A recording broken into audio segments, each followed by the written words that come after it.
Today's mission. Good morning, student. Given your expertise in risk assessment, you will review the following files and assess the potential risks for the City of Houston and 5M plant.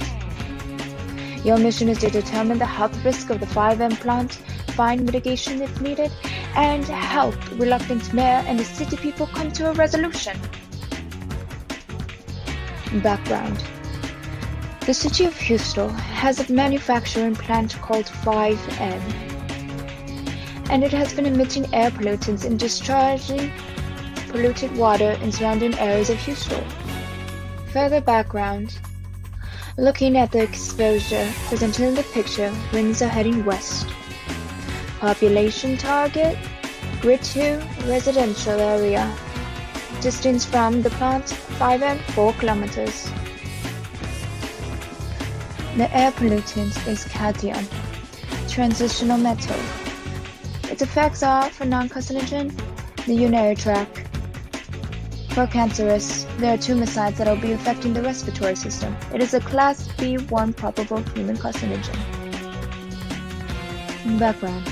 The water pollutants are methylchloroform, colorless, sweet-smelling liquid, also known as 1,1,1-tetrachloroethene.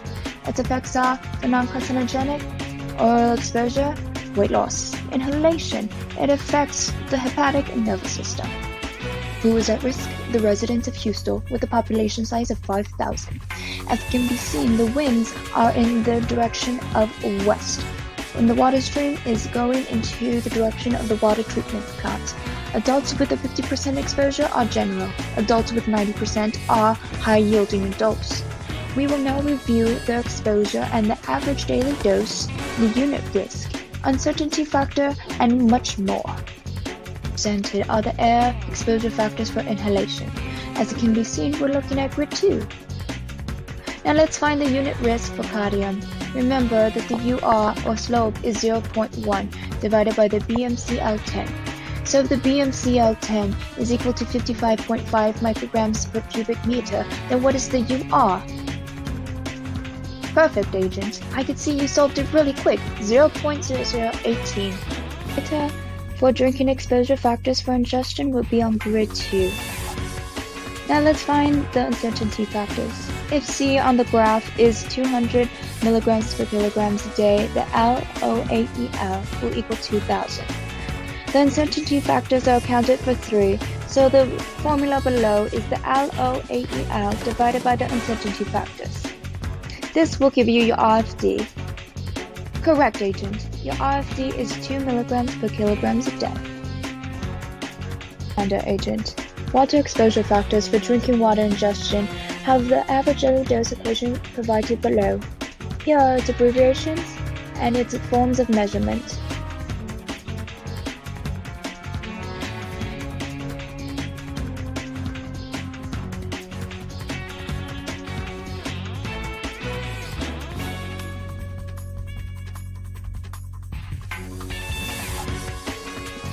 Don't forget that the methylchloroform concentration in a well is 0.07 to 0.01 grams per liter.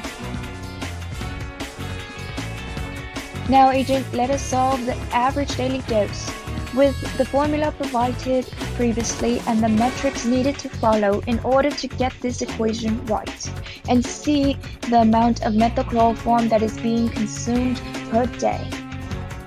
Plugging it in. Awesome! It seems you have 1.3 milligrams per kilograms a day. This will be utilized to further interpret our data and results so that we can present it to the residents of Houston to show them whether or not their water is adequate. Now, Agent, let's assess the data for cadmium. Is it acceptable for the environment? Let's look at the air cancer risk, which is concentration times the UR that we solved previously. If cancer risk equals C times UR, then it's 0.004 times 0.0018, which gives us, correct, Agent, 7.2 times 10 to the 7th power. Let us analyze it. It is less than 10 to the negative 6th power, which shows that there is no indicated risk. Good job, Agent. We will use this data later to further back up our evidence. Agent, assess the population risk for cadmium to see if it's acceptable.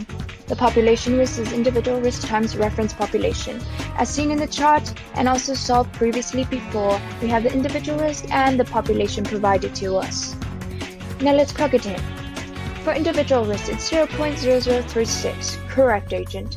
For population, instead of 5,000, we will add 100,000 for the total population. 0.076, correct agent. Let us analyze just to make sure. Perfect. We will use these gathered numbers to further interpret the cancer cases that are prevalent in individual and population risk. Let us assess the data for drinking water. We're wondering if it's acceptable for the environment and the residents of Houston. With the hazard quotient provided to us, which is the ADD times RFD, and we just plug in the numbers that we already solved for the ADD and RFD. Plugging them in, it gives us 0.065, which is less than 1. Analyzing, correct agent. This means that the hazard quotient, since it's less than 1, that the risk is acceptable and adverse health effects are unlikely. Let us proceed.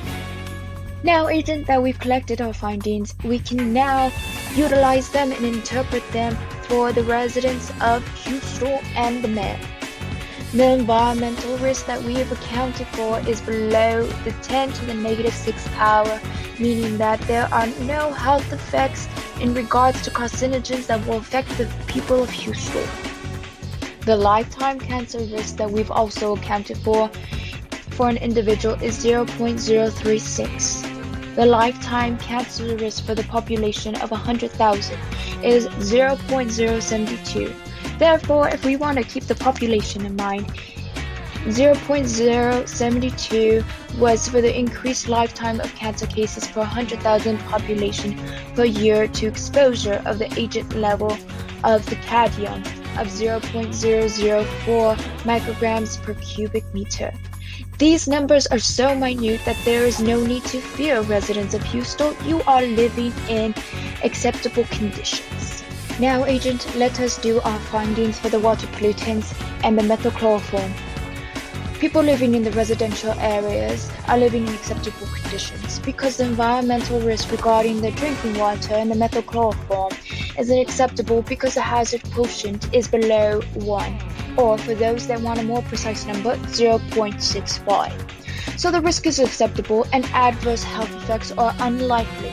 To add further, methylchloroform is non-carcinogenic or have no indicators. Therefore, there is no need to fear about carcinogens. These numbers are so minute that there's no need to fear, residents of Houston. Your water is safe. It seems like these residential members are still very cynical about data. Let us provide them with mitigated actions to reduce further exposure. People that are living in residential areas should urge city health managers to make sure to monitor air monitors 1 and 2 thoroughly to ensure the full functionality. Environmental risk regarding drinking water. Residents should consider buying a water filtration system to have installed into the house to ease restless growth. Lovely work today, agent. Now it's time to present these findings to the mayor before the residents become angry and protest against them and 5M.